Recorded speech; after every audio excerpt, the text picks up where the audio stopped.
Bahasan selanjutnya kita akan langsung ke produk EcoFit ini. EcoFit ini adalah untuk EcoFit, Eco Farming Plant Protector. Ya diganti tema EcoFit dulu apa Pak?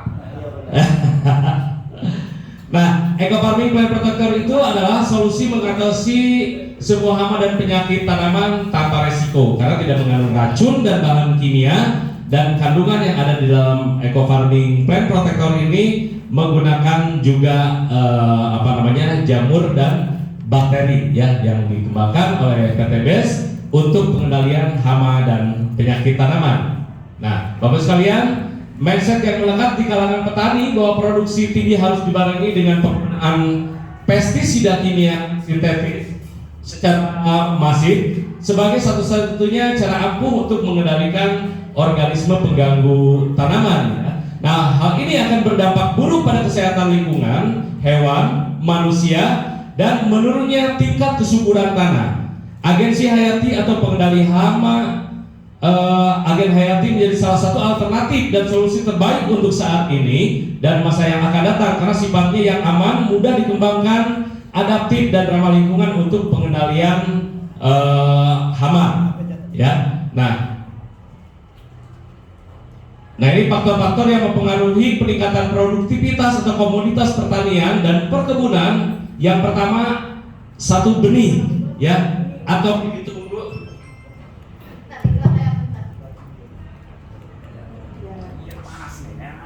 Ini mengumpul namanya nih.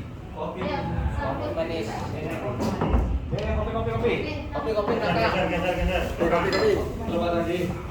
Sambil lanjut ya. Satu benih, bibit unggul, varietas unggul baru ya. Ini Eco Farming, ini Eco Farming.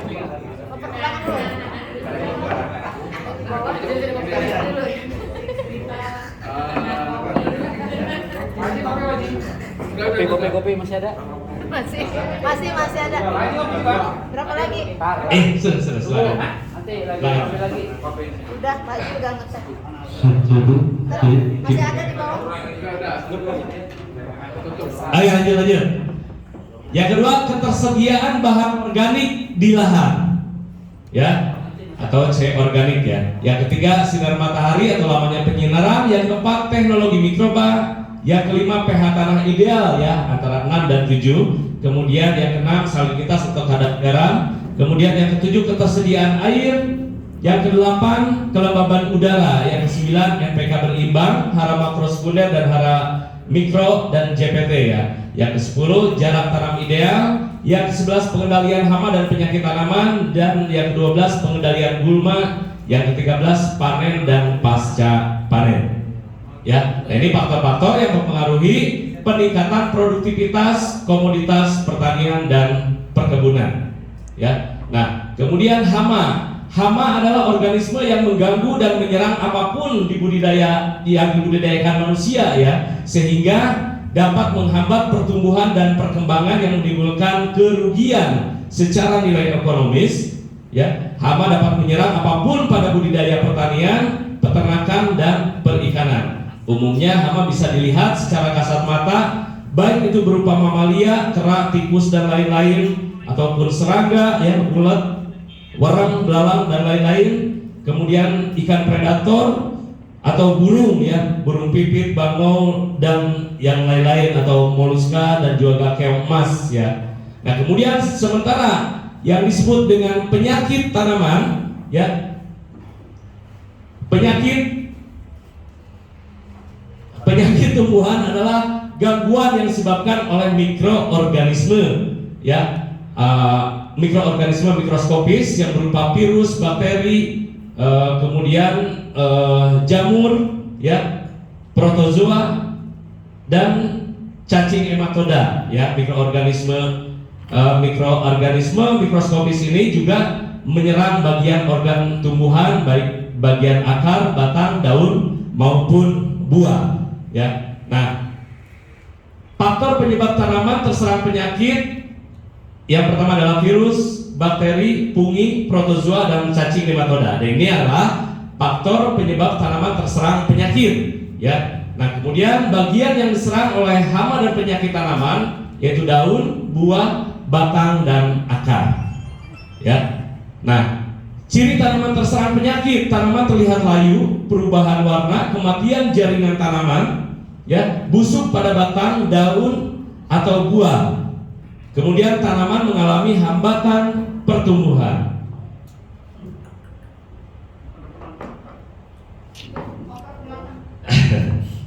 Oke, lanjut. Busukan akar.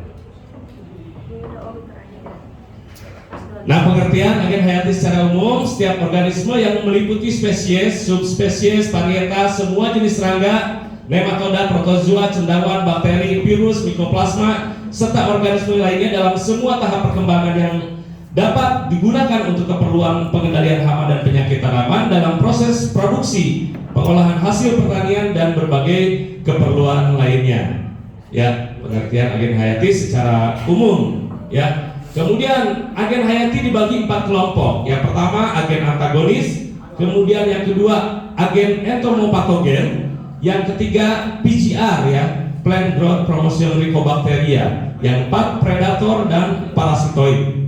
Ya. Nah, kemudian agen antagonis adalah mikroorganisme atau jasad yang dapat mengendalikan pertumbuhan patogen, ya, dengan blocking area pertumbuhan, cara menghambat penyebarannya melalui persaingan hidup, dan blocking area pertumbuhan patogen itu sendiri. Ya. Nah, agen antagonis ini ada Trichoderma, Gliocladium, Bacillus polymixa, dan Pseudomonas florens. Kemudian agen entomopatogen adalah mikroorganisme atau jasad draining, ya, yang menghambat penyebaran hama dan penyakit dengan cara menginfeksi hama dan penyakit tersebut. Jenis dari kelompok agen entomopatogen diantaranya ini Bacillus thuringiensis, Borkeliaceae, dan Verticillum lesani. Ya. Nah, kemudian agen PGR. Agen PGR ini merupakan agen hayati yang berkemampuan menekan perkembangan hama dan penyakit dengan cara mengkolonisasi perakaran dan bersaing dalam hal penyerapan makanan.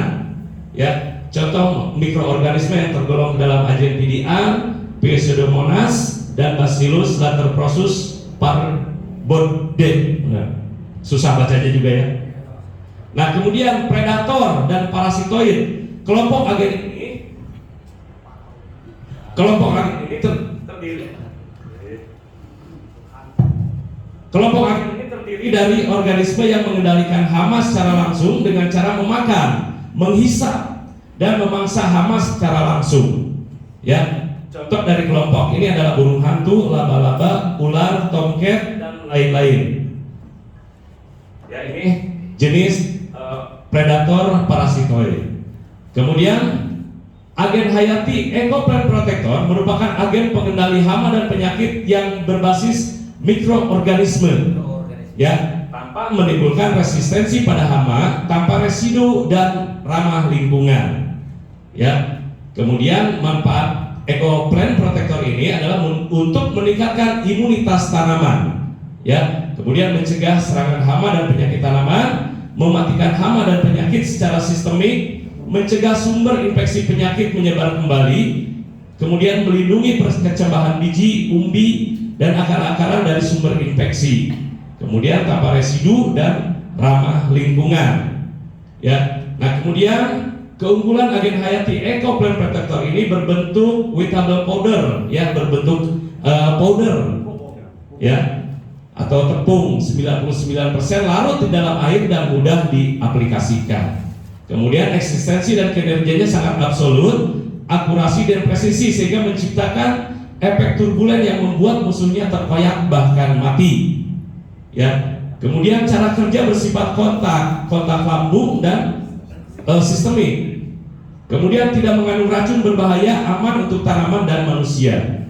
Kemudian tidak menimbulkan resisten atau kekebalan pada hama dan ramah lingkungan.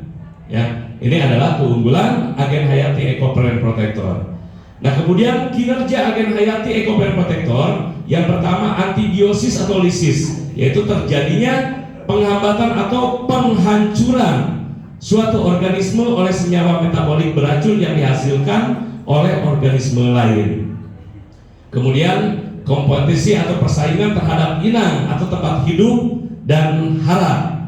Yang ketiga, hiperparasitisme, yaitu mekanisme di mana suatu agen antagonis ini dapat terjadi melalui satu atau lebih mekanisme antagonisme. Ya. Nah, kemudian perbandingan penggunaan agen hayati dibandingkan dengan pestisida sintetis. Nah, ini Pak, kandungan zat kimia kalau agen hayati adalah mikroba. Kalau dengan pestisida ini menggunakan tingkat residunya tinggi, kemudian meninggalkan residu. Agen hayati tanpa residu. Kemudian indikatornya dampak pada hama ya. Untuk penggunaan pestisida resisten, agen hayati tidak resisten, tidak terjadi membuat kekebalan hama gitu ya. Kemudian dampak pada tanaman mengganggu pertumbuhan, agen hayati justru memacu pertumbuhan. Ya. Kemudian dampak pada tanah mematikan mikroba positif, agen hayati justru melindungi mikroba positif. Kemudian dampak pada lingkungan, pestisida ini merusak lingkungan atau mematikan musuh alami, sementara agen hayati ramah lingkungan. Yang ketujuh, sasaran pengendali umumnya hanya untuk hama atau penyakit saja. Ya, agen hayati bisa keduanya, hama dan penyakit. Ya. Nah, ini komposisi eco farming plant protector itu yang pertama adalah Gliophydium sp, Trichoderma, Bioperia bassiana, Streptomyces dan Pseudomonas florens. Ya. Nah, ini penjelasannya. Kandungan agen hayati ini, Gliophydium itu merupakan mikroba antagonis ya, yang mampu mengendalikan berbagai patogen yang menginfeksi tanaman dan bersifat saprofit sehingga berpotensi digunakan sebagai agen hayati. Kemudian Trichoderma merupakan sejenis cendawan atau jamur atau fungi yang termasuk kelas Asomycetes trichoderma, merupakan jamur yang paling umum dijumpai dalam tanah, khususnya tanah dengan kandungan bahan organik yang tinggi. Trichoderma berpotensi menjaga sistem ketahanan tanaman, misalnya dari serangan patogen seperti cendawan patogen. Ya. Kemudian Bioperia bassiana merupakan cendawan entomopatogen dan dari kelas jamur mikroskopik dengan tubuh berbentuk benang-benang halus atau hifa, ya, yaitu cendawan yang dapat menimbulkan penyakit pada serangga yang nanti fungsinya untuk menginfeksi tanaman, menginfeksi hama. Kemudian Streptomyces adalah sumber utama senyawa antibiotik. Ya, Streptomyces juga berfungsi sebagai biofertilizer yang membantu menyediakan nutrisi atau kebutuhan unsur hara dari dalam tanah untuk tanaman, sebagai biostimulan untuk meningkatkan pertumbuhan tanaman melalui fitohormon. Ya. Nah, ini Gibberellin sebagai bioprotektan berfungsi untuk menekan dan menghambat pertumbuhan jamur patogen. Ya, nah ini yang hamanya jamur-jamur diserang seperti ini. Kemudian Pseudomonas. Pseudomonas ini merupakan salah satu mikroorganisme antagonis untuk pengendalian hayati dan penginduksi ketahanan tanaman dan dapat meningkatkan pertumbuhan tanaman. Ya. Dan hasil pengamatan agen hayati menggunakan mikroskop elektron seperti ini, ya. Angka warna merah di atas menunjukkan angka 00, di depan menunjukkan kontaminasi potongan tanaman. Yang di belakang, 0 di belakang menunjukkan aktivitas bakteri pengganggu. Jika terjadi reaksi maka akan berubah dari 0 bahkan 1 ya. Kesimpulannya, agen hayati mampu menangani parasit dan patogen yang mengganggu tanaman. Nah, prinsip pengaplikasian Eco Plant Protector itu sama dengan tadi ya, 5T, yaitu harus tepat jenis, tepat sasaran, tepat cara, tepat waktu, dan tepat formulasi. Seperti yang dari di eco farming ya. Nah, kemudian cara melarutkan agen hayati ini berbeda dengan eco farming. Kalau agen hayati itu bentuknya serbuk yang di dalam satu boxnya itu ada 10 saset. Dia bentuknya saset-sasetan. Ya. Nah, satu saset ini untuk 14 liter air. Caranya seperti eco farming, sama dimasukkan ke dalam ke dalam botol seperti ini, ya, masukkan ke sini eco farming agen hayatinya, kemudian diaduk rata, ya, dikocok-kocok, dan ini hanya 10 menit sudah bisa langsung dimasukkan ke dalam tangki, kemudian langsung disemprotkan dan tangkinya ditambahkan dengan air biasa, ya. Jadi ini air yang dimasukkan ke dalam tangki ini untuk 14 liter air, ya. Kalau tangki rata-rata 16 berarti nggak penuh, ya, hanya 14 liter air aja. Dan itu pengaplikasian agen hayati ini kalau pagi maksimal jam 9 pagi, kalau sore mulai jam 16.30 sampai maghrib.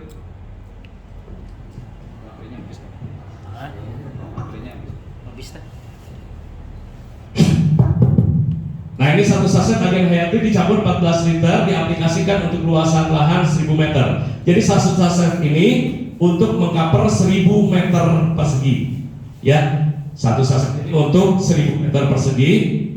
Ini cukup dengan 14 liter air, ya, cukup dengan untuk satu tangki, ya. Nah, ini kocok secara homogen, kemudian masukkan ke dalam tangki, tambahkan dengan air biasa, diadukkan, semprotkan ke tanamannya.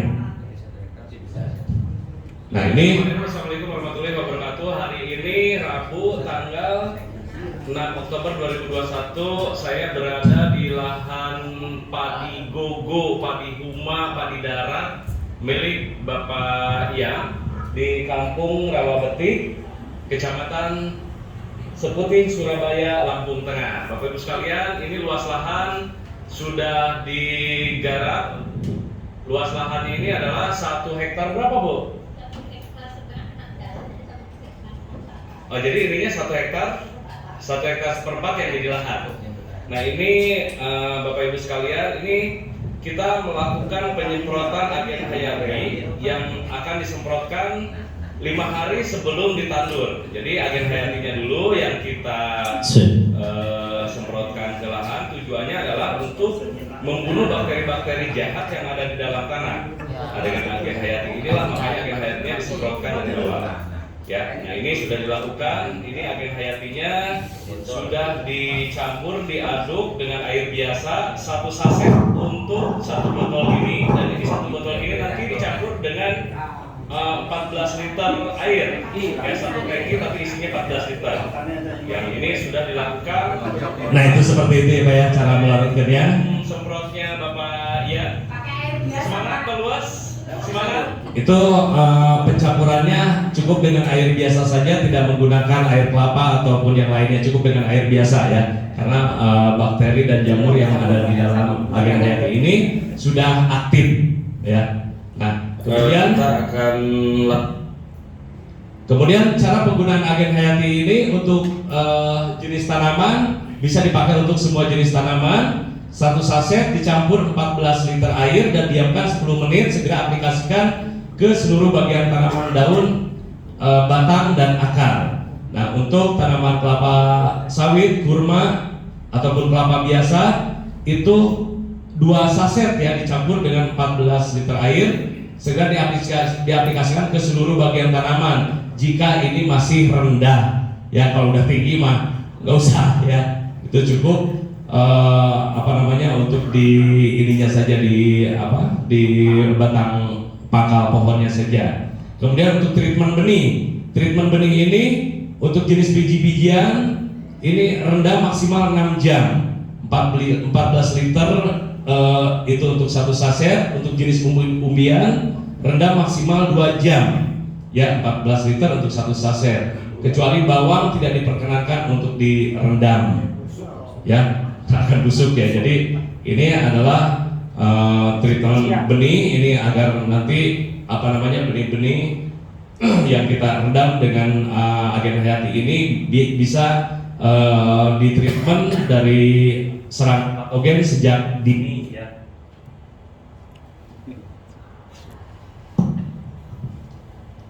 Nah, kemudian untuk pengolahan lahan, satu saset agen hayati dicampur 14 liter air diaplikasikan untuk luasan lahan 1000 meter ya, 5 hari sebelum tanam seperti yang tadi dicontohkan di dalam video tadi ya. Waktu penggunaan pagi maksimal jam 9, sore maksimal jam 15.30 ya. Waktu sore efektif diaplikasikan apalagi jika terjadi serangan hama ya. Jika terjadi serangan hama itu lakukan sebaiknya di sore hari.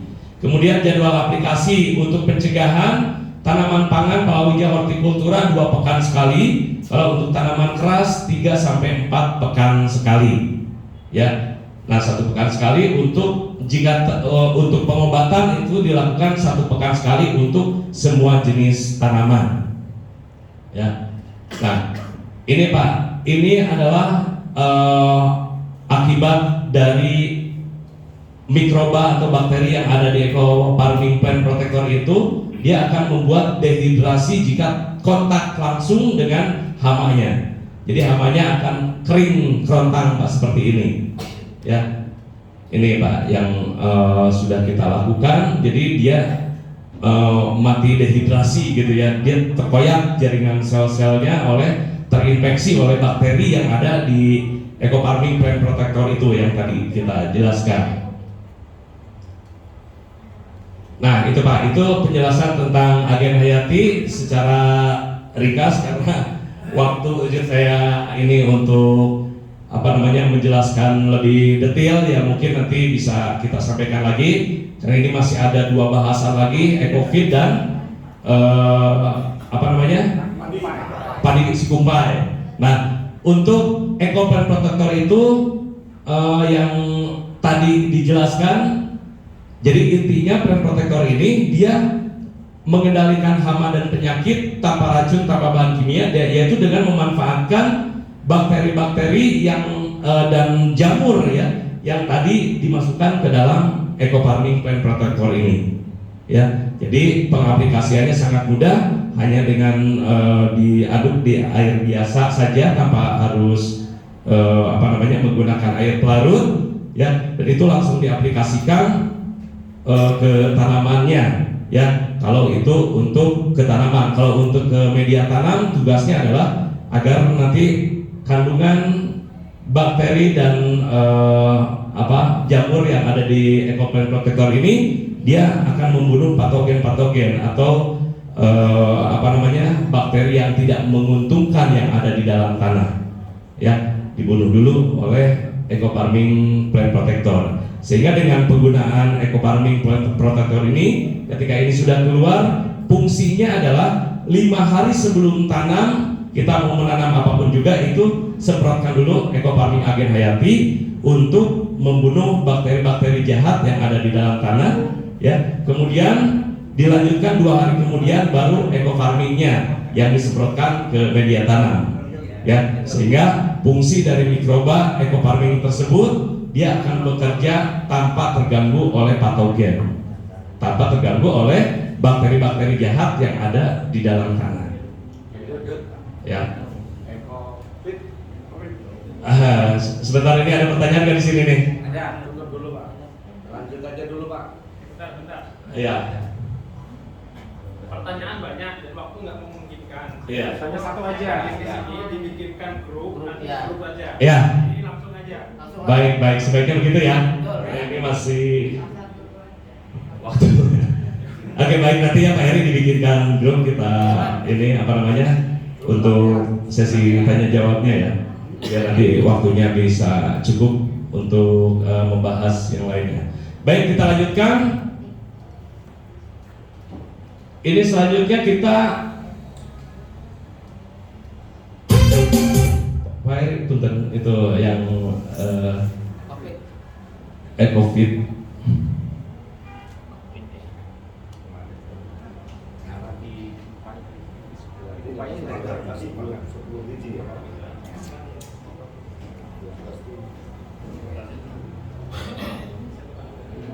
Beda ya, Pak? Beda Pak ya? Beda slide. Iya. Oh di flash disk ya? Di sini ada Pak aja dulu, Pak. Hah? Di Kupai aja. Pengenalan budidaya ini ya? pengenalan dan cara budidaya. Itu bukan? Oh, Ecofit ya? Oh, Ecofit. Udah.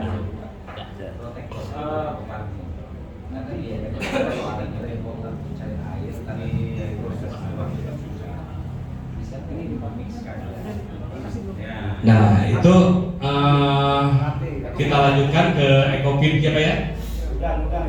Ecofit ini mungkin untuk mitra-mitra yang sudah pernah menggunakannya mungkin akan merasakannya, karena Ecofit ini bukan baru Pak, udah lama juga lumayan. Karena ini para petani, para peternak sapi ataupun kambing ini sudah banyak yang merasakan manfaat dari Ecofit ini. Bahkan di Bandung ini Ecofit ini dijual dengan harga 25.000 Pak. Ya, dari satu tube Ecofit yang segede gini, ya, itu dibiarkan dengan 1 liter air kelapa muda. Kemudian yang 1 liter air kelapa muda itu dibikin menjadi 25 botol Pak. 25 botol aqua segede gini Pak. Dijual segininya 25.000. Itu dimasukkan ke dalam ke dalam botol gini, kemudian nanti penggunaannya itu hanya dikecerot-kecerot saja Pak, seperti itu. Dan itu alhamdulillah petani peternak itu sudah banyak yang merasakan manfaat dari Ecofit tersebut. Jadi daya rakus itu makannya ya, tapi pertumbuhannya juga akan mempercepat pertumbuhan. Baik, kita lanjut dulu. Nah ini Pak, 4 kendala umum dalam budidaya peternakan. Ya, yang pertama pertumbuhan yang lambat. Yang kedua mudah terserang penyakit. Yang ketiga angka kematian yang tinggi. Ya, kemudian tingginya harga pakan. Ya, ini adalah 4 kendala umum dalam budidaya peternakan. Ya. Nah, kemudian 7 faktor penentu produktivitas ternak, ya, yaitu bibit atau bangsa ternak. Ya, 7 faktor penentu produktivitas ternak ini ya. Tentu saja bibit dan bangsa ternak akan berpengaruh sangat besar. Kemudian nutrisi pakan, ya. Kemudian kebersihan dan tata laksana kandang. Kemudian pencegahan dan pengendalian penyakit. Kemudian pemeliharaan dan manajemen iklim teknologi. Ya, ini adalah 7 faktor penentu produktivitas ternak. Nah, kemudian pentingnya pakan yang bernutrisi ya, ini menentukan pertumbuhan dan produksi ternak.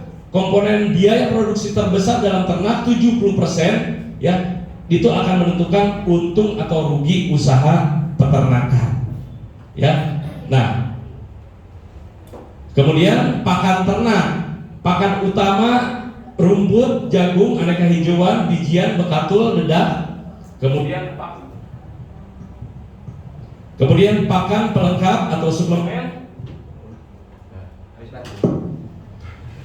Ya, konsentrat ya, sumber protein, mineral dan vitamin yang bersifat melengkapi zat gizi atau nutrisi yang sangat dibutuhkan ternak. Ini untuk mengoptimalkan pertumbuhan, kesehatan produksi pada ternak ya. Kemudian sedikit atau tidak terdapat pada pakan utama ya. Kebutuhan pakan ternak tidak sebanyak pakan utama ya. Contohnya tepung ikan, tepung kerang, bungkul, kedelai, yaitu yang tidak sebanyak pakan utamanya ya. Nah, kemudian pakan ideal ternak harus mengandung karbohidrat atau sumber energi. Kemudian protein, pembentuk DNA, perbaikan sel dan jaringan tubuh, dan pembentuk jaringan daging. Ya, kemudian lemak. Lemak ini adalah cadangan sumber energi ya. Kemudian mineral, pembentuk tulang dan darah. Kemudian vitamin, melancarkan metabolisme tubuh, memperkuat kesehatan tubuh. Nah, kemudian pakan pelengkap atau suplemen tepung ikan. Ini adalah sebagai sumber protein. Kemudian bungkil kedelai sebagai sumber protein, bungkil kelapa juga sebagai sumber protein, bekatul atau dedak juga sebagai sumber energi.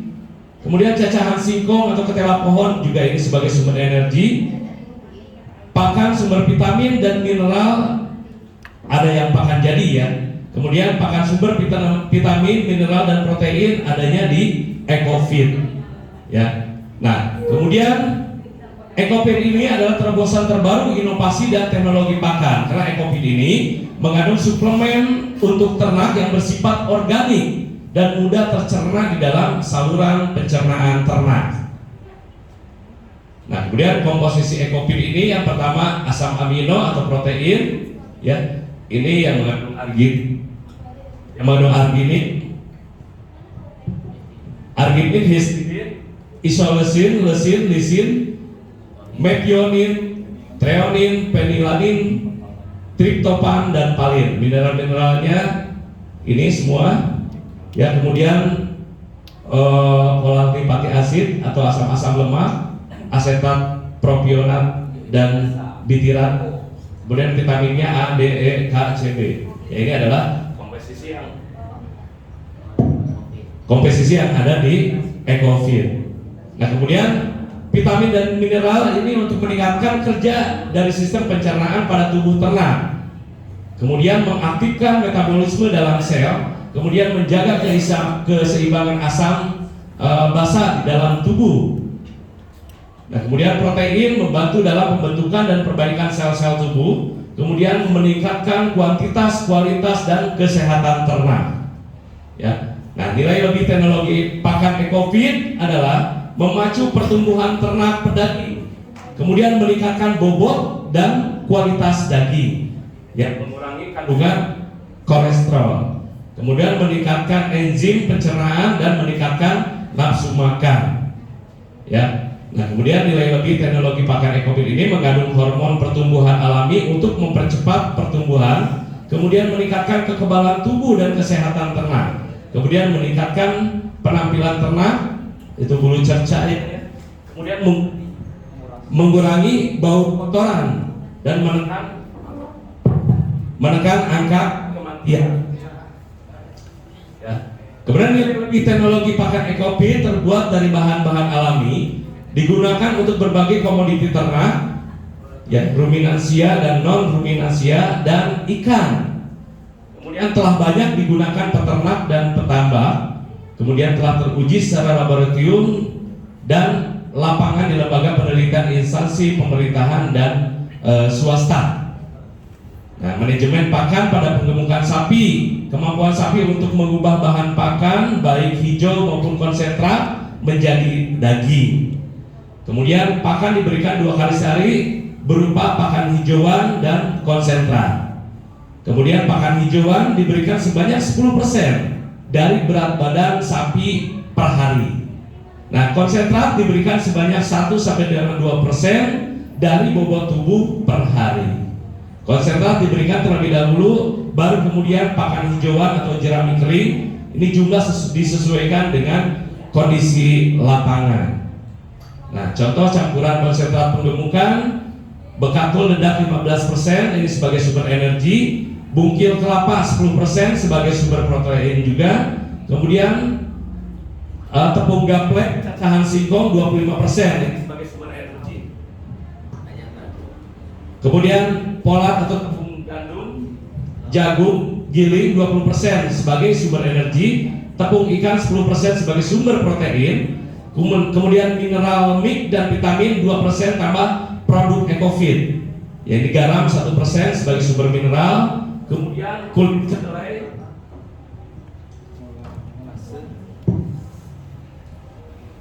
kedelai atau keleci 5% sebagai sumber protein, kemudian molase atau tetes tebus 10% sebagai sumber energi. Ini adalah contoh campuran konsentrat untuk penggemukan, ya. Nah, ini kandungan protein dari berbagai bahan beserta kandungan dalam satuan persen, ya. Nah, ini satuannya boleh kalau dipoto, ya. Tepung ikan 62,99, lemak 8,4, tepung kedelai 36,6.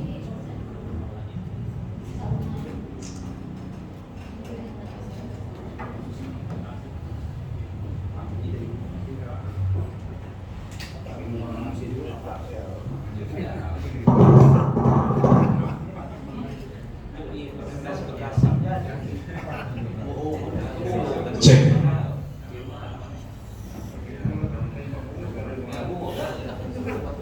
Ya, dedak halus 15,8 dan tepung tapioka 2,6, proteinnya, lemaknya 2,6. Dan ini contoh perhitungan protein pada pakan lele. Ya, misalnya kita ingin membuat pakan lele dari campuran 50 kg tepung ikan, kandungan proteinnya 62,9% dengan 50 kg dedak halus 5,58%. Apakah campuran tersebut memenuhi kebutuhan protein ikan lele? Nah, jumlah protein dalam tepung ikan 62,9% kali 50 kg berarti sama dengan 31,45 kg. Ya, jumlah protein dalam dedak halus 15,58 kali 50 kg sama 7,79 kg.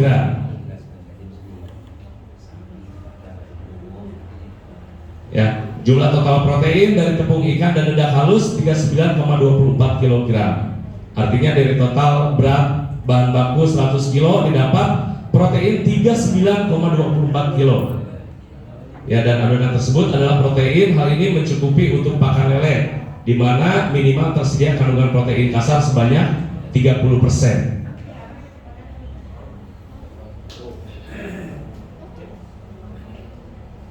Nah, ini dosis dan aplikasi ya. Untuk ternak besar, sapi, kerbau, kuda, ini butuhnya 10 cc ya per ekor per hari ya. Nah, ini air minum atau campuran pakan tambah air komboran ya. Ini dosis untuk ternak besar, sapi, kerbau, dan kuda. Kemudian untuk ternak kambing, domba, babi, kelinci, ini 5 cc per ekor per hari ya. Air atau campuran pakan ditambah air komboran. Komboran itu apa? Kumur.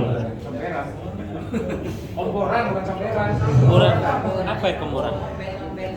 Kemudian untuk unggas pedaging 1 cc per liter air minum diberikan setiap hari ke air minumnya ya, kalau untuk unggas pedaging ya.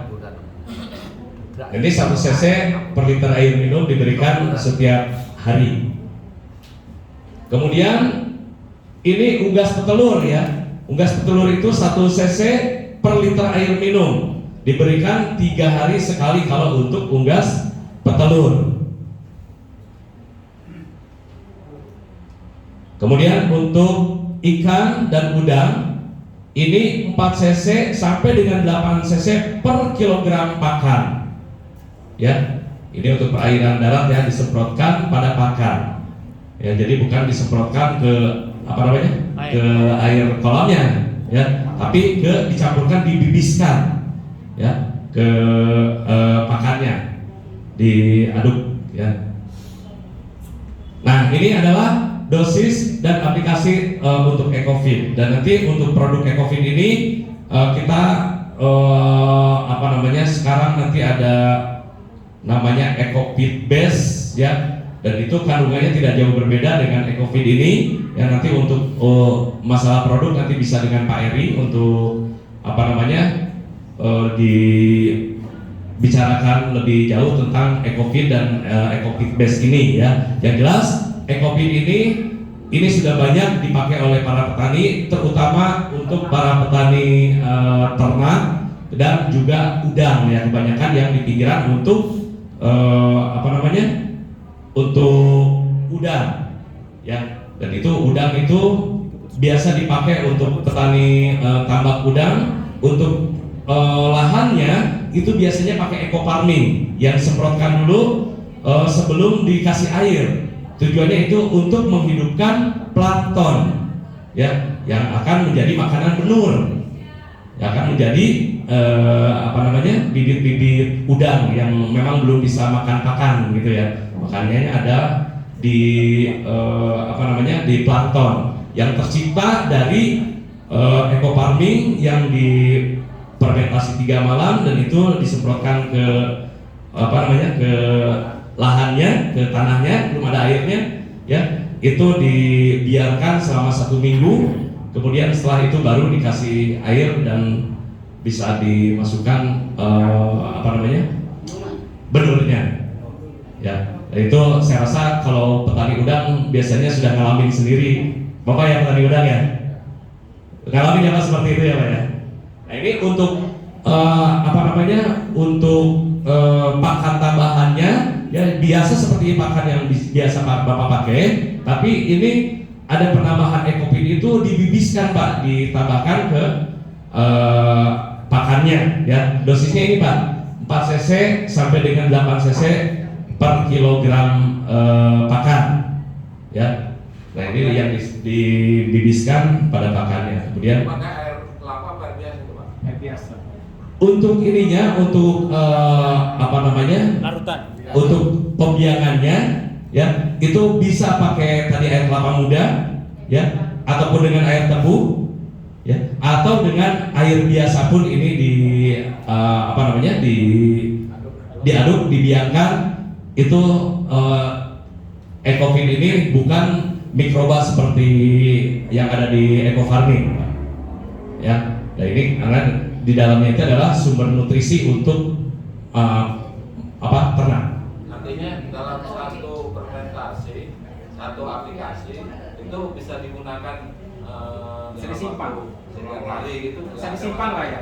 Ya, kalau ini bisa disimpan Pak, bisa disimpan lama, tidak seperti eco farming. Tidak dibuka lagi. Jadi, tapi asal tertutup ya Pak ya. Berbeda dengan eco farming. Jadi ini Pak, kalau Bapak membuat biang ekofin ini, ya, satu tube misalnya dibikin 1 liter, itu diaduk rata bisa disimpan, ya. Dan itu dipergunakannya nanti Bapak bisa ambil ini Pak, 4 cc 8 cc. Bagaimana pengukurnya? Biasanya pakai pipet itu, yang buat suntikan itu. Ya untuk sesehan itu, ngambilnya pakai sesehan soalnya, gitu.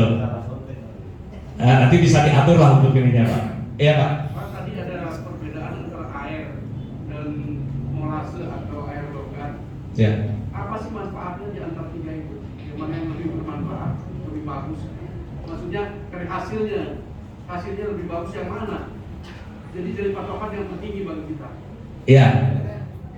Kalau untuk ekofin ini, ya, ini ekofin ini kalau yang biasa dipakai untuk tanam udang biasanya itu cukup dengan air biasa Pak.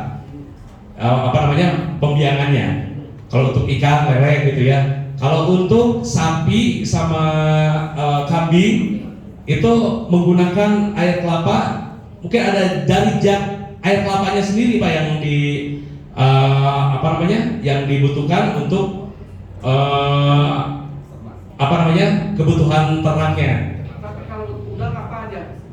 Ya Pak. Udang titik. Apa yang bagus?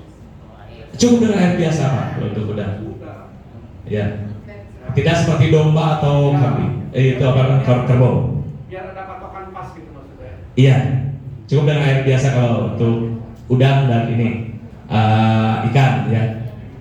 Nah, kemudian ini Pak bisa di ini Pak untuk si gumpai. Abang mana? Udah di ini belum Pak? Nah ini penjelasan ekofin, nanti yang kurang jelas nanti bisa kita tanya jawab di ini di grup nanti. Nah ini kita akan langsung ke pembahasan kumpai. Di sini pembahasan kumpai itu ada SOP yang sudah ditentukan oleh pemulia Pak. Pemulia sudah membentuk SOP ini yang harus nanti dilaksanakan oleh para petani Pak.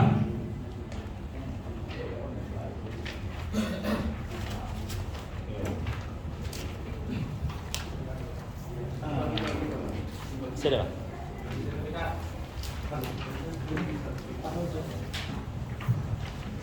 Nanti secara teknis semuanya sudah dijelaskan di situ Pak. SOP itu sudah dibuat oleh pemulianya yang menciptakan padi kumpai ini, ya.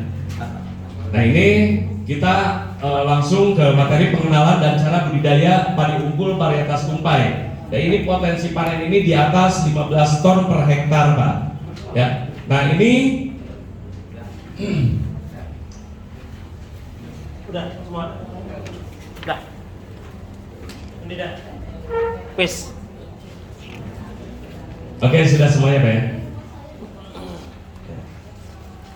Nah, di panduan teknis ini sudah sudah ditentukan oleh pemulianya yang menciptakan padi kumpai ini agar nanti target untuk mencapai hasil panen dengan padi kumpai ini bukan target yang biasa-biasa Pak, tapi 15 ton per hektar.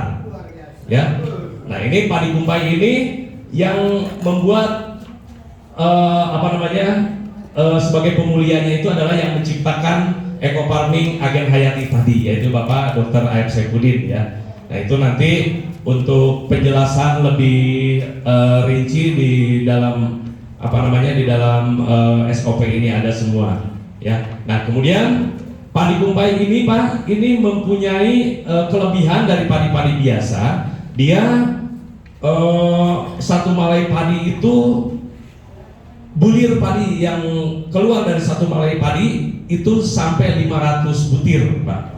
Ya, berbeda dengan impari. Kalau impari itu rata-rata 200 butir paling juga per satu malai padi. Ya, kalau ini bisa sampai 500 butir. Ya.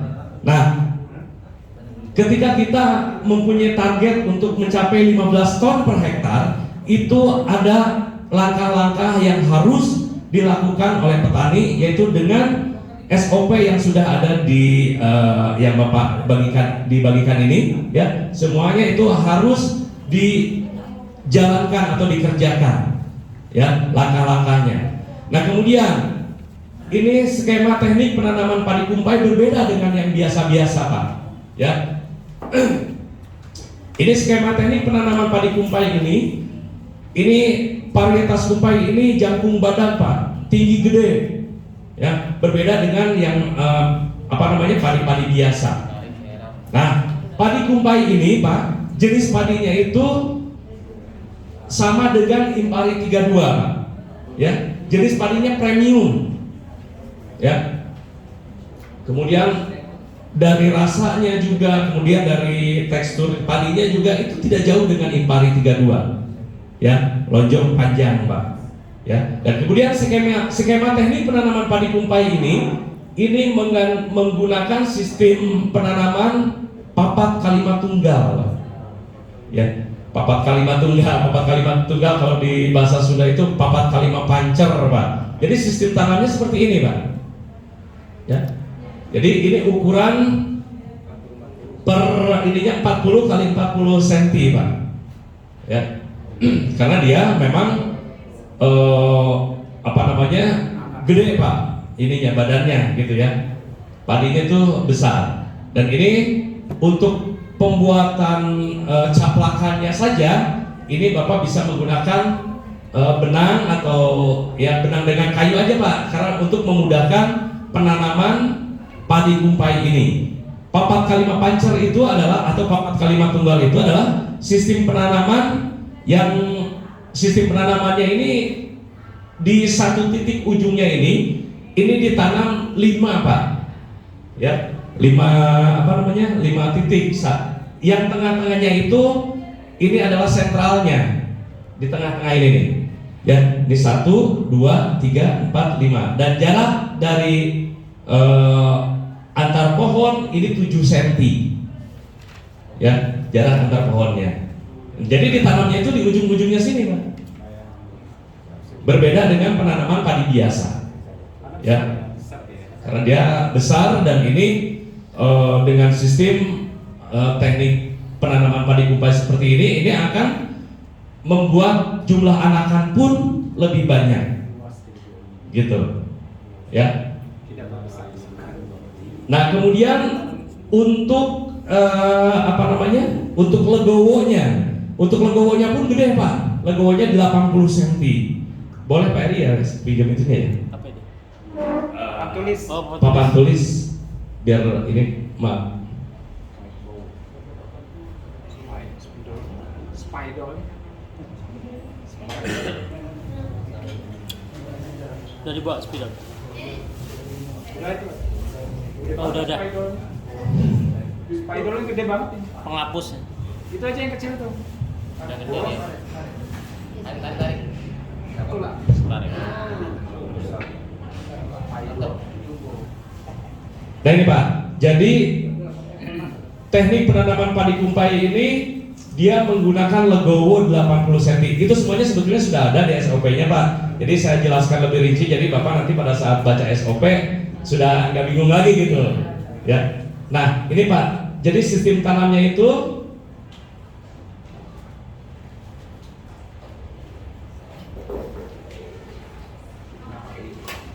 ya.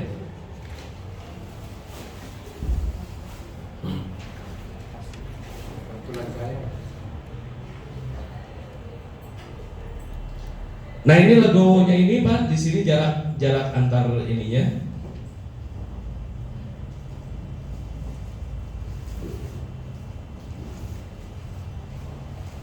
Nah ini legowonya ini 80 cm Pak.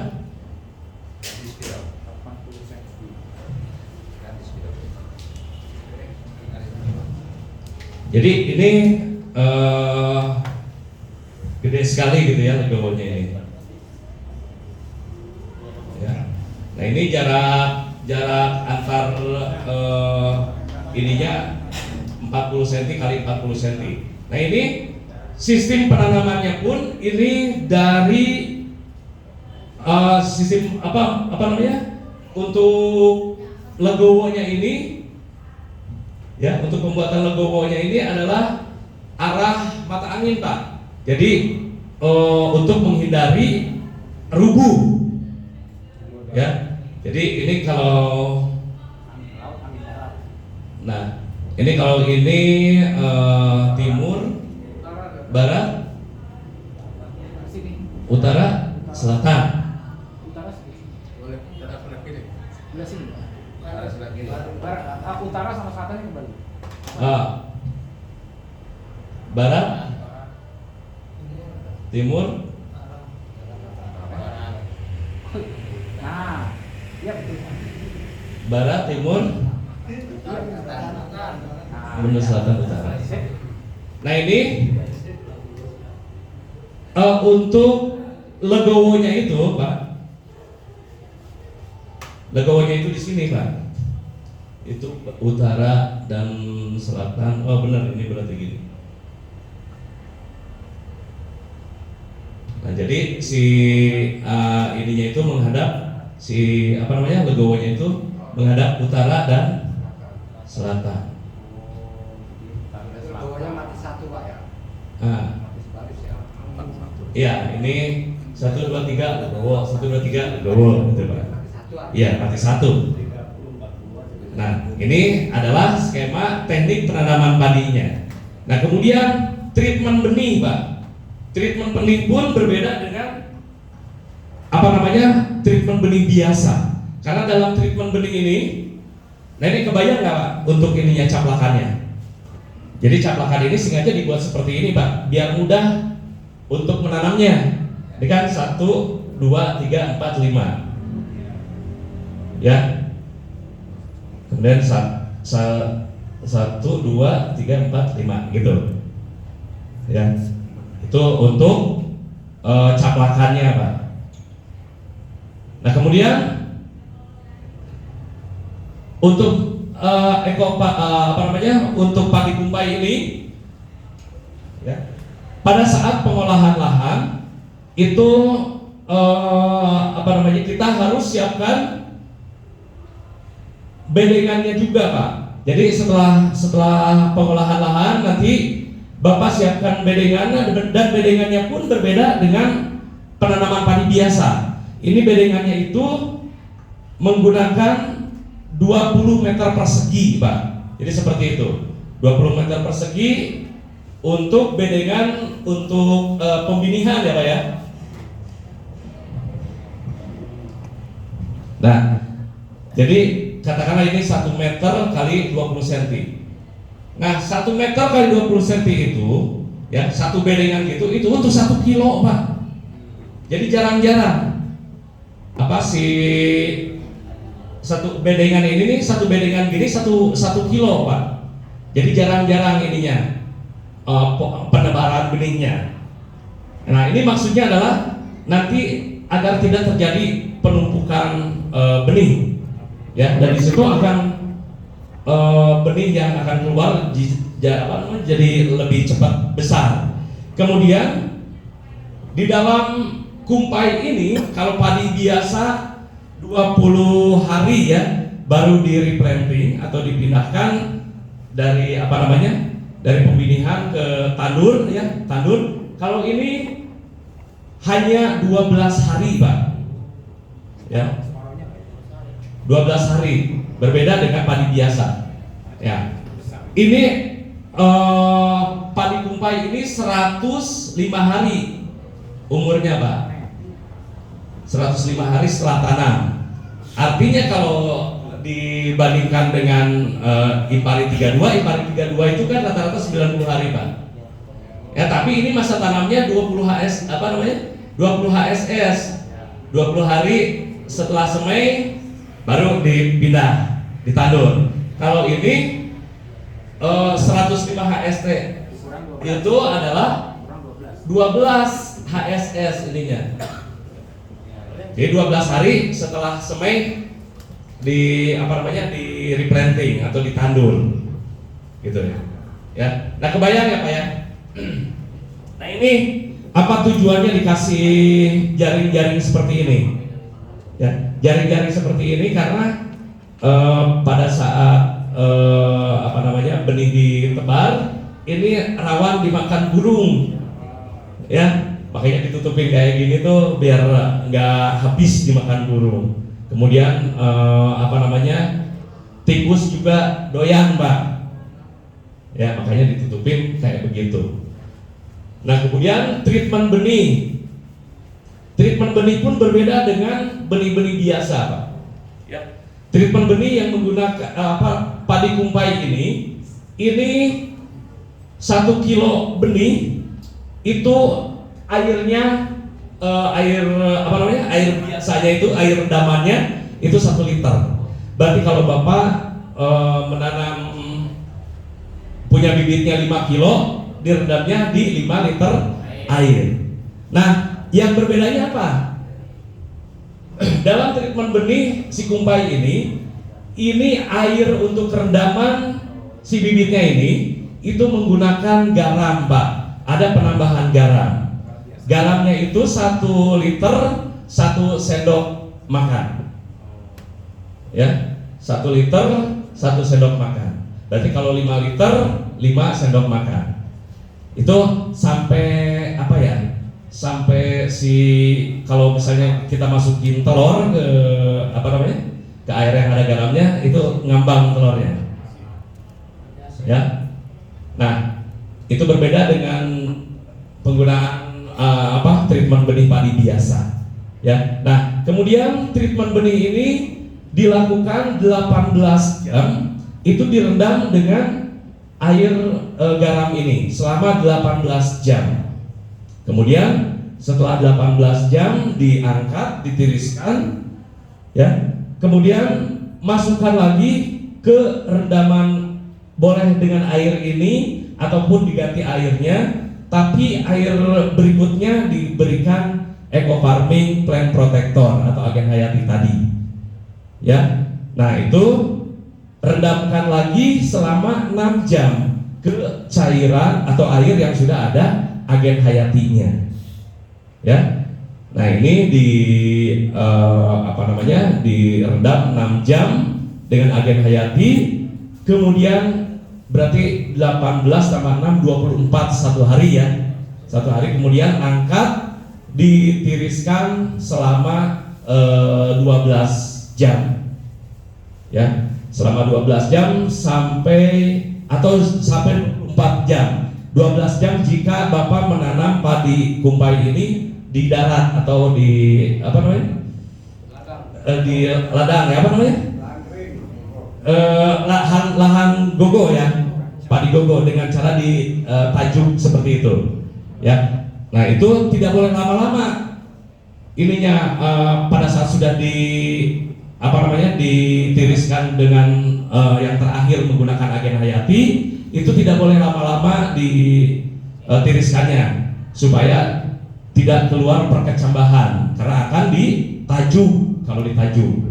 Tapi kalau untuk ditebar benih ya itu minimalnya adalah 12 jam ditiriskan ya minimal, maksimalnya sehari semalam biar nanti mulai keluar perkecambahan ya. Dan ini sehari semalam itu jangan sampai nanti perkecambahannya terlalu panjang ya, dikhawatirkan nanti pada saat ditebar pada putus gitu ya, dan itu akan mati ya. Nah ini Pak, kemudian pada saat penirisan bibit kumpai ini harus ditutup rapat seperti ini, harus dalam keadaan gelap ya, jangan terkena sinar ya. Ya, nah buat oke ya. Nah ini adalah treatment benihnya seperti ini ya, kurang lebihnya nanti Bapak bisa lihat di SOP-nya, semuanya ada di SOP ini. Saya hanya menjabarkan sebagian, tidak menjabarkan semua. Nah kemudian tebar benih di Bedengan. Hari ini tanggal 8 November tahun 2001. Nah pendabaran benihnya begini Pak. Al-Kausar. Jadi jarang-jarang. Bu Wiwin dan Faraden sejoli ini luar biasa. Kita sedang berada di Bedengan Penyemayan. Nah ini pendabaran benihnya jadi jarang-jarang biar tidak bertumpuk-tumpuk seperti padi biasa. Penyemayan Ya. dengan metode sebar Satu bedengan gini ini 1 kilo ya Pak ya. meter persegi dengan 2 genggam bibit. 20 meter persegi untuk 1 kilo. Benih padi yang besar, batang yang besar, benih padi yang batangnya besar, sehingga pada saat papin atau tanam pindah tidak akan diganggu oleh keong emas. Ya, jadi dengan seperti itu, jadi tumbuhnya Lahan padi ini lebih cepat tinggi Pak, sehingga 12 hari pun sudah bisa di replanting. Jadi tidak mudah nanti terserang keong emas. Ya. Nah kemudian, nah ini lebih rincinya ada di SOP. Jadi penjelasan untuk SOP ini saya tidak semua jelaskan di sini. Ya. Kemudian yang kelima, tandur dan replanting. Pada saat tandurnya ini pun perlakuan tandur jangan disamakan dengan padi-padi biasa Pak. Kalau padi biasa kan kadang pada saat kita ngambil si bibit padinya di pembinihan ya, itu kadang-kadang wah asal aja nyambutnya ya, kemudian diikat terus dilempar-lempar. Banyak yang Pak seperti itu ya. Ya kan kadang-kadang petani pengen ngambil gampangnya saja, padahal dengan cara seperti itu si akar bisa tercabut, bisa putus ya, sehingga pada saat umur masa-masa vegetatif itu susah untuk menjatnya ya. Nah ini pada saat replanting ini pun ini tidak boleh lebih dari 2 jam untuk pemindahannya Bu. Jadi dibagi 2 tim, satu yang nyabutin benihnya, yang satunya lagi nanam, langsung ditanam. Dan nanamnya juga berbeda. Kalau tanam biasa kan mundur ya, kalau pakai pakai bibit biasa. Kalau ini kayak yuyu, tahu nggak yuyu? Miring, jadi ke pinggir gini. Nah gini ininya, jadi berhadap-hadapan berdua ya, karena ini jadi berhadap-hadapan di sini dan di sini, jadi ke pinggir, jadi tidak diinjak si si caplakannya ini, tidak diinjak ya. Jadi karena nginjaknya ke ke legowonya ini ya. Nah jadi masing-masing di sini satu melakukan tandur seperti ini Pak ya, jadi dicaplakannya ya. Nah ini kemudian untuk replantingnya juga ini harus hati-hati dalam pembibitannya ini, itu harus diairi dulu Pak. Ya, jangan sampai keras. Ya, kalau dengan pemindahan atau replanting padi biasa kan biasanya suka dipaksakan. Oh, udah pada putus gitu ya. Ini si bedengan tempat tempat padi disebar itu, wah udah nggak tahu karu-karuan gitu ya. Nah ini kalau untuk padi kumpai ini benar-benar harus hati-hati dan tidak boleh diikat, ya, tidak boleh diikat. Jadi langsung yang satu nyabut, yang satu nanam, gitu. Tidak ada tidak ada pengikatan ataupun pencabutan, misalnya jauh-jauh hari gitu, atau 4 jam, atau kadang-kadang kalau padi biasa hari ini di oyos, nanti besok baru ditanam, kadang-kadang disimpan di tempat kering gitu ya.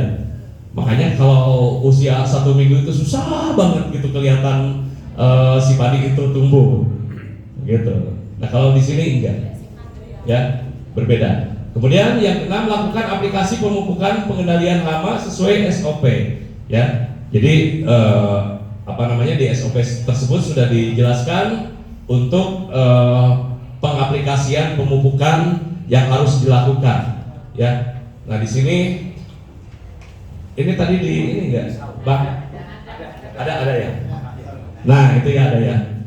Nah di sini ada di SOP-nya di sini kapan tebar benih, kapan tandur, kapan pemberian ureanya, kapan pemberian hormon organiknya. Nah di sini satu lagi ya, di dalam padi si kumpai ini satu paket itu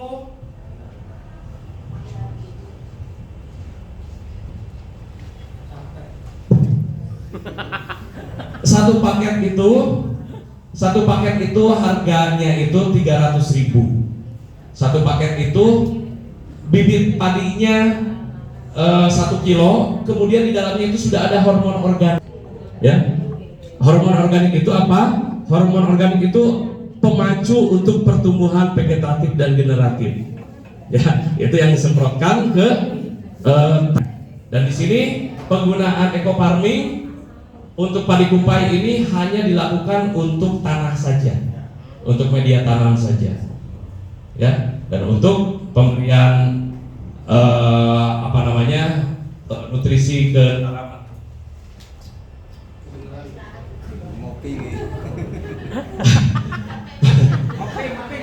Untuk pemberian nutrisi ke tanamannya itu yaitu diberikan hormon organik dalam 1 kilo itu 4 saset.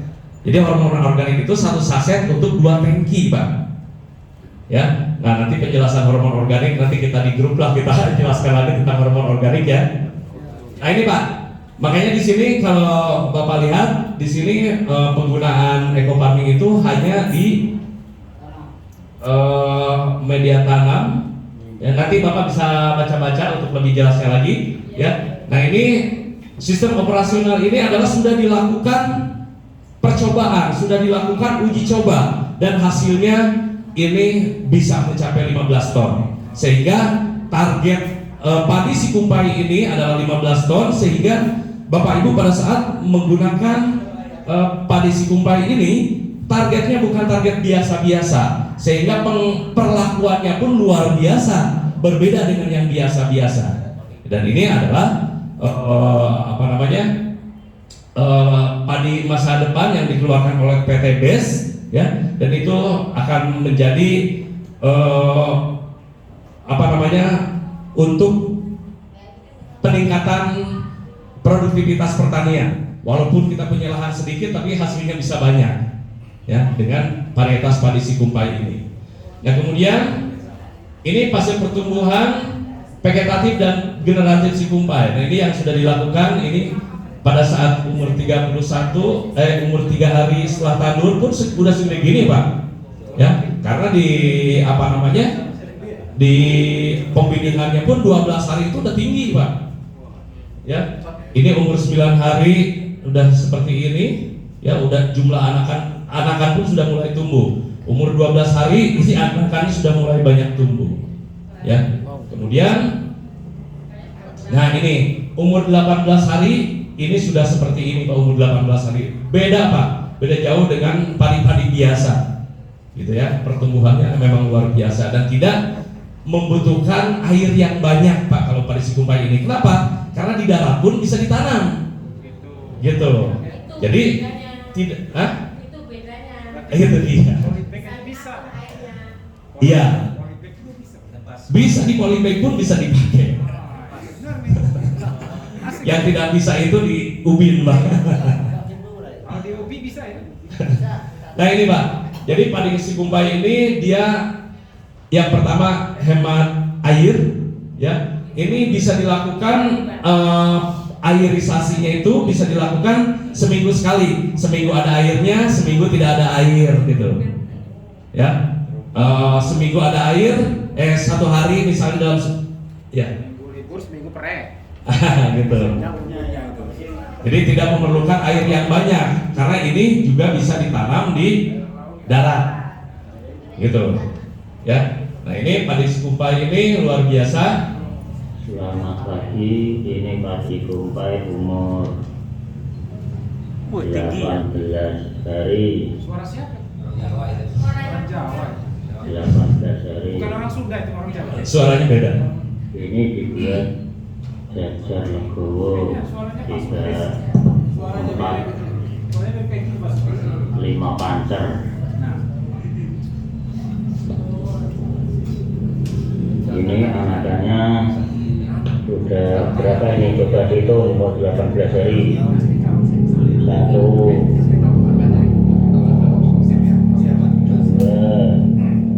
3,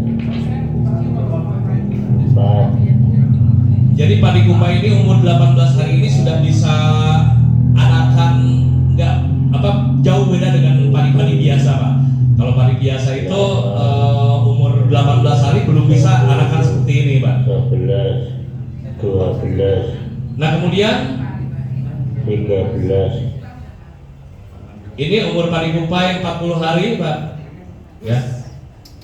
Walaupun penanamannya 4 kali 5 pancer begini ya, yang ditanam itu di ujung-ujungnya di sini tuh kosong. Tapi pada saat sudah sudah bertumbuh, ini sudah nggak kelihatan lagi Pak. Jadi kayak nanam biasa aja, gitu, ya. Dan ini sangat memungkinkan untuk pertumbuhan jumlah anakan yang banyak. Walaupun cuma satu yang ditanam dari per satu titik. Kenapa demikian? Ya kalau mana tadi? Sapidol.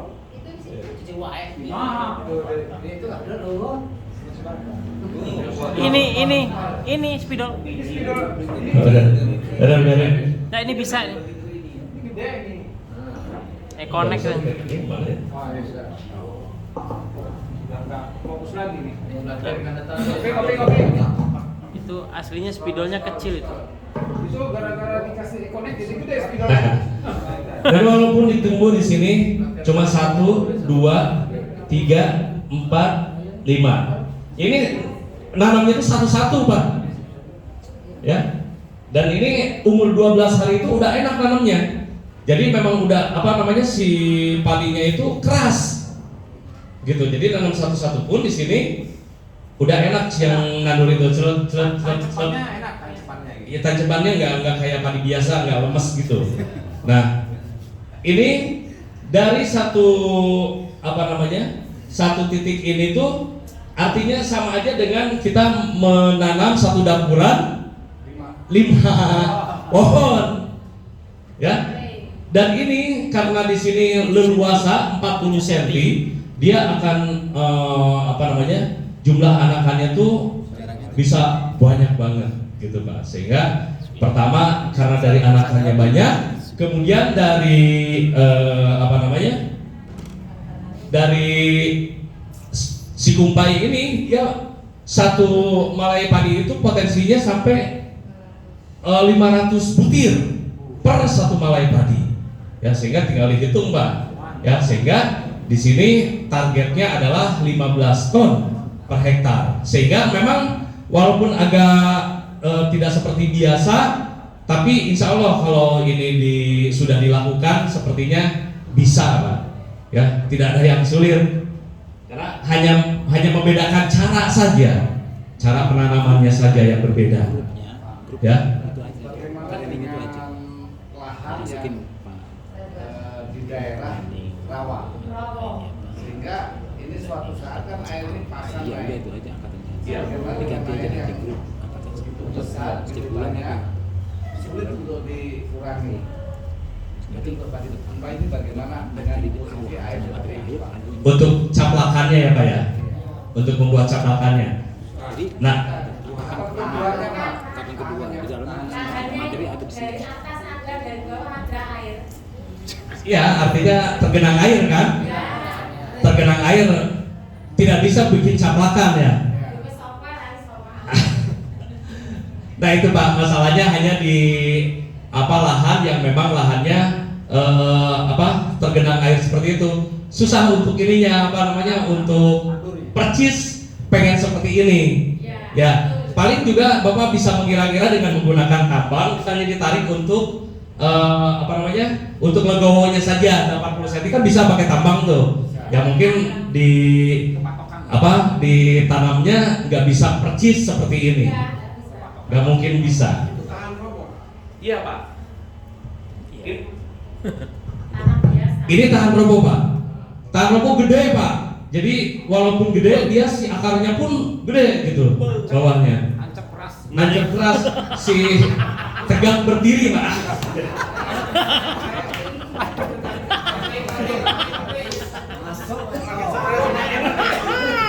Maaf.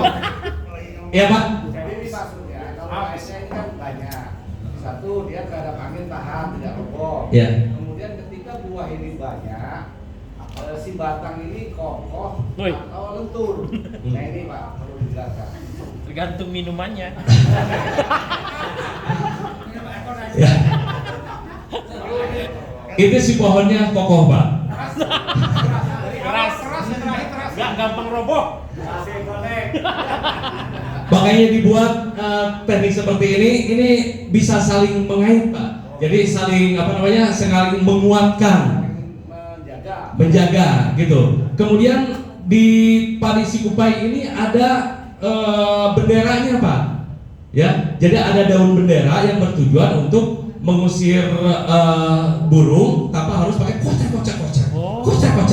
Ada gitu. bendera. Karena padi Sikupai ini kelebihannya dia ada daun bendera, ya. Jadi padinya di bawah, daun benderanya itu untuk melambai-lambai, sehingga pada saat panen tidak susah untuk tidak perlu lagi pakai pengusir burung. Burungnya sudah Ya. ada di situ masalahnya. Nah ini Pak, ini padi kumpai umur 94 hari, ya. Jadi Bapak bisa lihat. Nah ini daun benderanya kelihatan nggak nih? Ya, daun benderanya kelihatan. Ini ke atas Pak, jadi padinya di bawah, ya.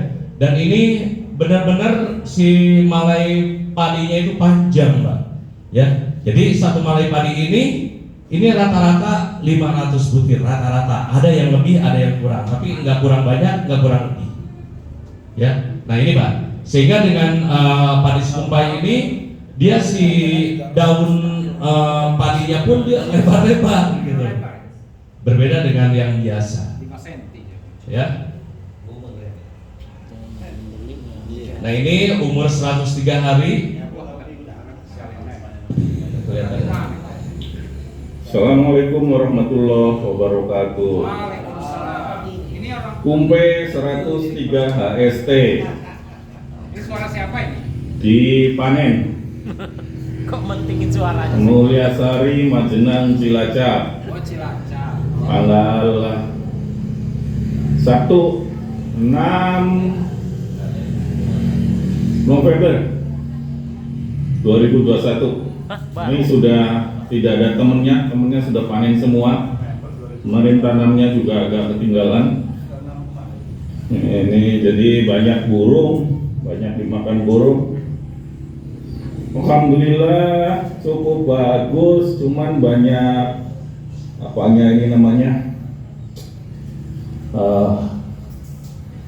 yang gabuk-gabuk gitu. beluk. Orang sini panggilnya beluk. Ini seperti ini. Seperti itu. Tapi padinya Nah, ini Pak. bagus.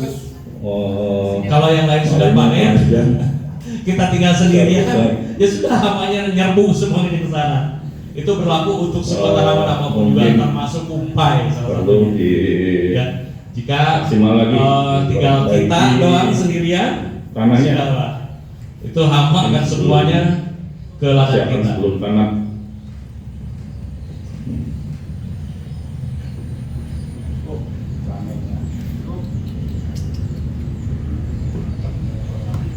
Di Lampung Tengah ini, Demikian. insya Allah baru 2 tempat yang kita Assalamualaikum lakukan. warahmatullahi wabarakatuh. Di Lampung Tengah ini saya baru 2 tempat Pak kita lakukan di luas lahan cuma 1/4 hektar.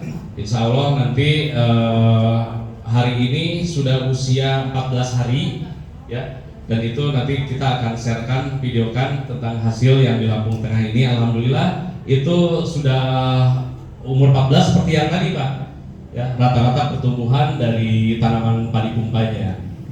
Nah ini 105 hari panen, dan ini 105 hari ini memang rata-rata panen di umur 105 hari, dan itu 105 hari ini benar-benar sudah apa ya, sudah hampir sesuai dengan di SOP. Di SOP itu ada yang 100 hari kalau nggak salah di situ masa panennya ya. Ini 105 hari panen, dan alhamdulillah hasil panennya sangat luar biasa. Dan ini yang disebut daun bendera yang ini Pak ya, dan itu padinya itu benar-benar padat berisi ya. Nah ini jenis padinya itu luar biasa, kayak padi zaman dulu Pak ya, Sebelum ada kimia. seperti ini padi, jenis padinya ya. Iya dulu kayak gitu ya. Iya, sekarang kayak gini. Nanti kalau di rawa itu bagusnya untuk gaduhan ya Pak ya. Iya, Kalau rendeng kayaknya kurang. kalau rendang kurang, berarti kalau lagi kebanyakan air.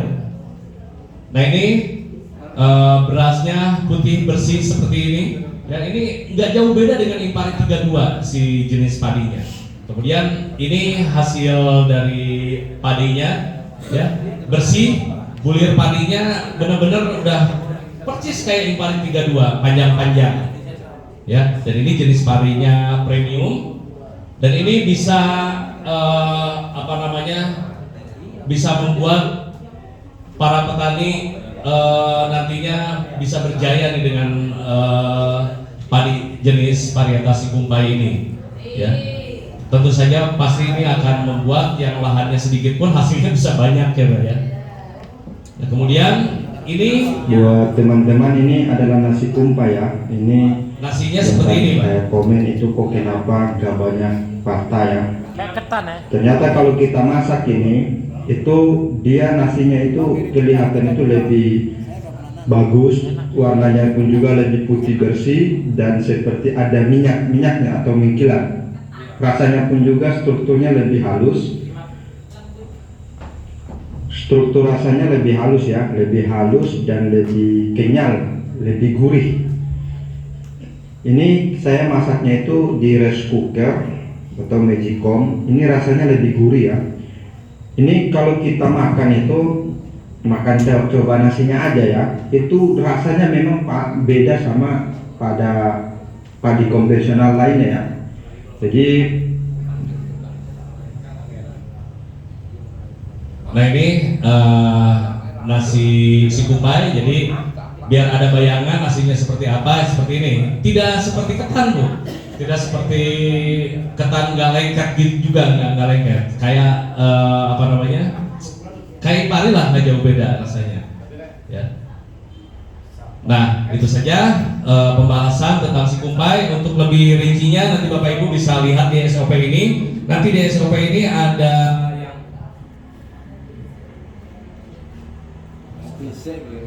Materi dupin lagi coba.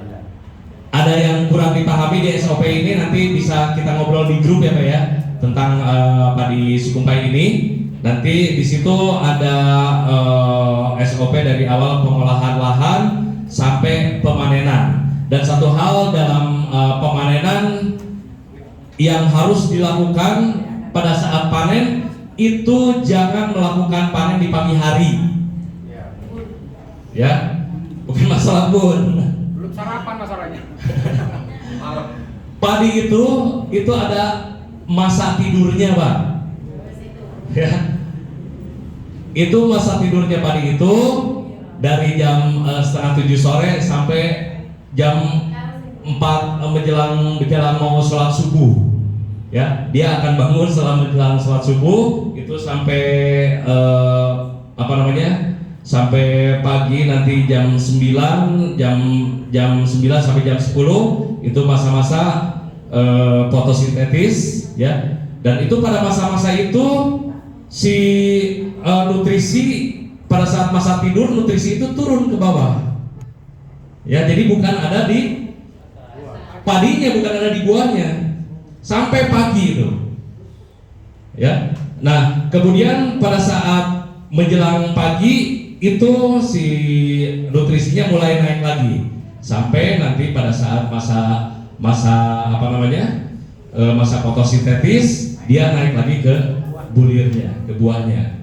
Dan nanti pada saat diamnya si nutrisi tersebut itu di atas jam 1 siang ke atas itu diam. Makanya beda nanti dari bobot yang dihasilkan pada saat kita memanen sore hari dengan memanen pagi hari, ya. Sehingga ya mungkin teman-teman petani di daerah banyak yang tidak paham itu. Kadang-kadang dia manennya tuh jam subuh aja udah mulai panenin gitu, ya. Padahal berarti di situnya itu nutrisi tidak ada.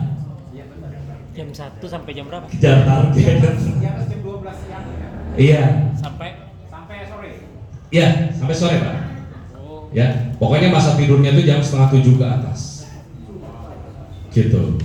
Ya. Baik, itu saja yang bisa saya sampaikan. Kalau ada pertanyaan nanti bisa ngobrol di grup. Pak Eri nanti kita bikinkan grup untuk pertemuan ini. Mudah-mudahan apa yang bisa disampaikan hari ini bisa bermanfaat untuk Bapak Ibu sekalian. Mudah-mudahan nanti dengan grup yang akan kita buat ini akan lebih membuat Bapak Ibu semakin cerdas. Petaninya pun nanti akan semakin cerdas karena Bapak Ibu sekalian bisa menyampaikan kepada para petani binaan Bapak Ibu sekalian. Itu saja. Terima kasih. Billahi taufiq wal hidayah. Wassalamualaikum warahmatullahi wabarakatuh. Pak Haji. Udah ada.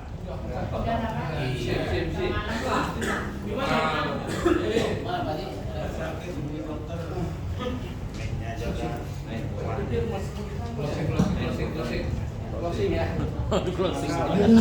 Closing. Saya sampaikan dulu tambah. Yang belum puas siapa? Angkat tangan. Woi, belum puas kan? Belum puas. Yang belum puas. Cari kepuasan di luar.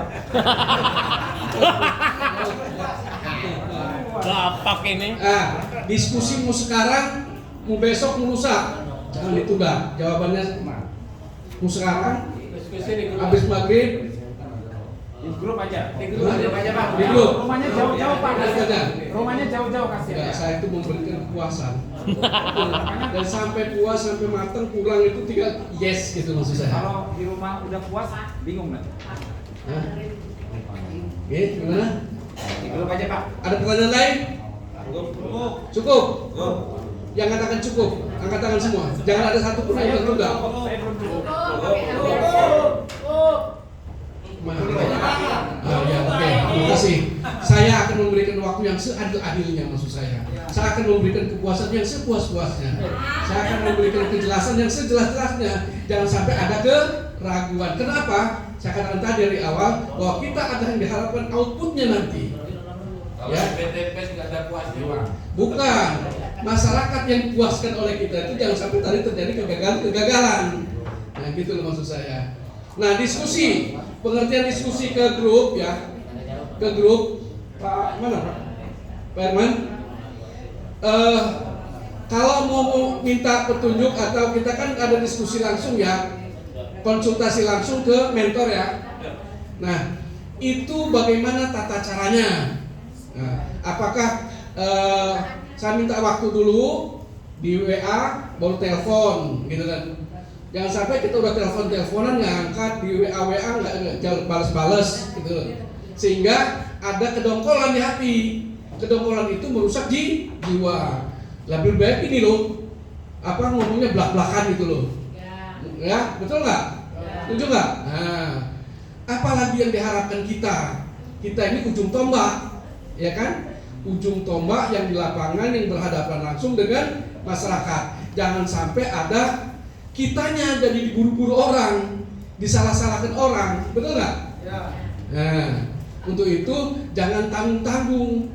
Pertanyaan yang unak-unak tidak puas tulis, sampaikan lewat WA. Ya. Pertanyaan yang nanti tadi kita buat tata cara, mungkin tata caranya mohon waktu untuk diskusi atau untuk konsultasi tentang kumpai, tentang udang, tentang dan sebagainya, gitu ya. Nah, tolong Pak Herman siapkan waktu melayani kami dengan sabar. Amin. Ya. Setuju? Nah, kalau gitu ya. Saya belum setuju, Pak. Nah, silakan. Belum selesai nih kalau mau setuju. Ya, silakan Pak. Apa kira-kira? Mumpung didengar oleh Pak Herman. Iya. Kami ini petani, Pak. Artinya waktu kami itu habis Isya itu kan, artinya dari habis sholat maghrib Isya. Karena teknologi kita sudah cukup maju hari ini, artinya untuk melaksanakan Zoom meeting itu sangat mudah dilakukan. Ya, artinya kita habis sholat maghrib, artinya bisa sudah di rumah, dipandu oleh mentor, oleh pembina, artinya kapan kita mau ada Zoom meeting, ya, artinya tidak sulit untuk teknologi itu hari ini. Artinya di share di grup, ya, artinya kita bisa bertatap muka kembali di grup kan, artinya dia tidak sendiri-sendiri, Pak. Artinya semua anggota bisa ikut. Artinya seperti itu saja, efektif dia, tidak satu-satu. Makasih, Pak. Baik, terima kasih. Jadi ada dua solusi ya, bisa dengan one by one. Kalau kurang puas, kemudian bisa juga ada mingguan mungkin kita Zoom meeting yang ditentukan oleh upline atau oleh narasumber. Ya, waktunya tadi di atas setelah Isya lah ya, biar kita kalau ngantuk langsung tidur boleh. Ya, baik, kalau tidak ada lagi kita yel-yel dulu ya. Kalau katakan siapa kita, miliarder jawabnya ya. Siapa kita? Miliarder. Siapa kita? Miliarder. Siapa kita? Miliarder. Bagus. Sekarang ke ini ya. Eco farming. Lahan subur. Jadi kalau moto saya gini, lahan di bawah, kesuburan tuh di atas, waktu di atas ya. Dengar lagi. Eco farming. Lahan subur. Petani makmur. Lahan subur. Petani makmur. Terakhir. PTBS berkah riba. PTBS berkah riba. PTBS berkah riba. Terima kasih. Wassalamualaikum warahmatullahi wabarakatuh. Apa tambahan aja untuk sertifikat, nanti hubungin aja leader masing-masing. Oh ya, terakhir tambahan. NB. Untuk sertifikat hubungi leadernya masing-masing. Kalau tim saya silahkan ke saya nanti ya. Yang saya ambil sama Pak Uderi, kemudian bisa saya sampaikan baik langsung atau tidak langsung. Maksudnya tidak langsung, saya tidak langsung antarkan, bisa diambil. Kalau langsung bisa aja saya langsung antarkan. Oke, terima kasih. Foto bareng. Foto bersama dulu kita.